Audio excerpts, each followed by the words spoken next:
على منصة ويبوك. أوركسترا دافنيس أند كلوي للموسيقار الفرنسي موريس رافيل، تتابعون تفاصيلها في أوكتاف. ضيف الحلقة توفيق معتوق.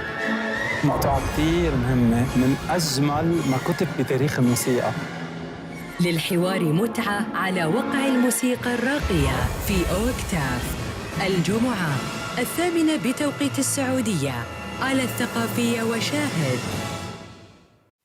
أبكن قلي منذ العصور وجدت اللهجات، من الدار والله الستار، فدويت شلون دعيت شينتشي جاشي على نباش، وتعددت باختلاف أماكنها، فتتبدل وتمتزج وتتطور. كلمة لا ترى مين زين يعني، فنقول ما لك لوع. صح وارتبطت بمعانيها وتفسيراتها. ما هو بمثلي مشكلات الجلالي أزريت أسجلهن بحبر وقرطاس. أيها السادة، أسعد الله أوقاتكم. لتعبر عن ثقافة الشعوب.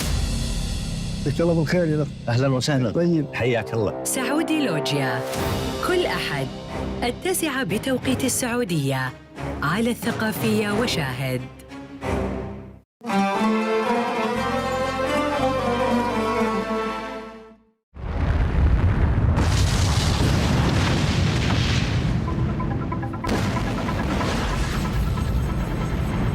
This destructive moment marked the beginning of a new surge in rocket development. Now, no expense was too great, as both America and Russia raced to build bigger rockets that could carry heavier bombs.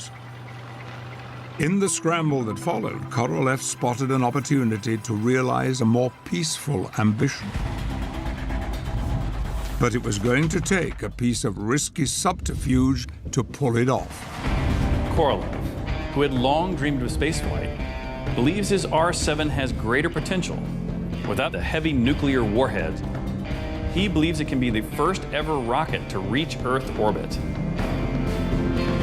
The problem is the Soviet Premier Nikita Khrushchev isn't interested in spending millions to explore space.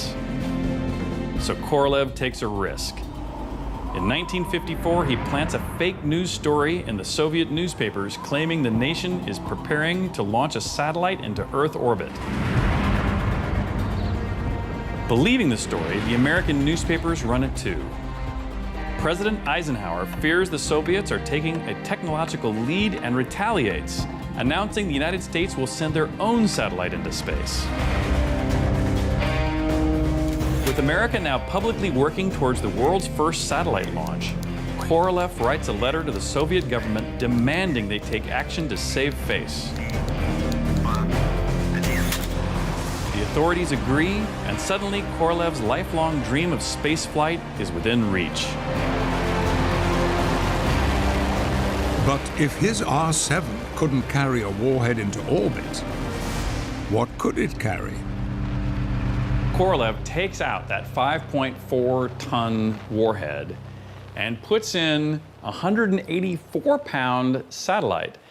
And that change in mass takes this powerful rocket, which previously could not reach orbit, and now it has the power to, for the first time, to take this modest payload and fire it at 17,210 miles an hour, which is the velocity that one needs to be going to remain in orbit around the Earth.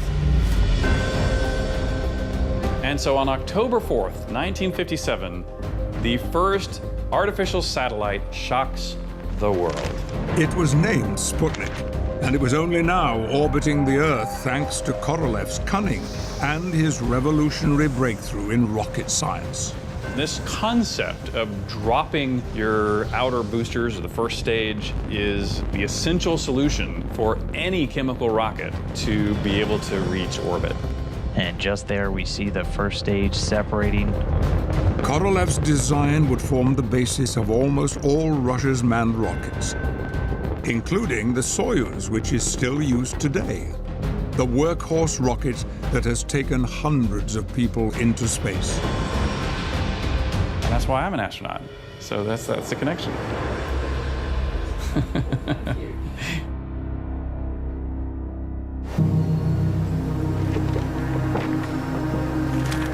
It's one thing to reach orbital speed around Earth with a small payload, but quite another to fling a giant spaceship into orbit or to leave Earth completely and head for, say, the Moon.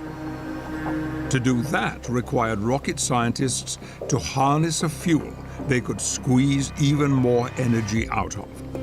And once more, they would look to the writings of Konstantin Tsiolkovsky.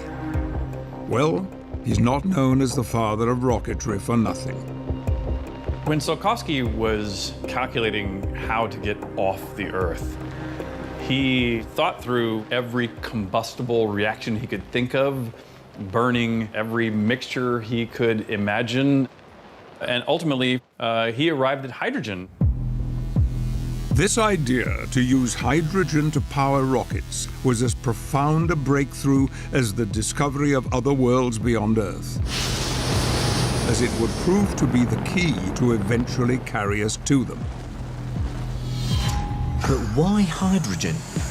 To answer that question, we need to recreate Tsiolkovsky's thought experiment, which weighed up the options. Right, that's done. So we've placed 2 grams of gunpowder, 2 grams of gasoline, and 2 grams of hydrogen in those 3 barrels. They're all mixed with oxygen, and all 3 barrels weigh the same.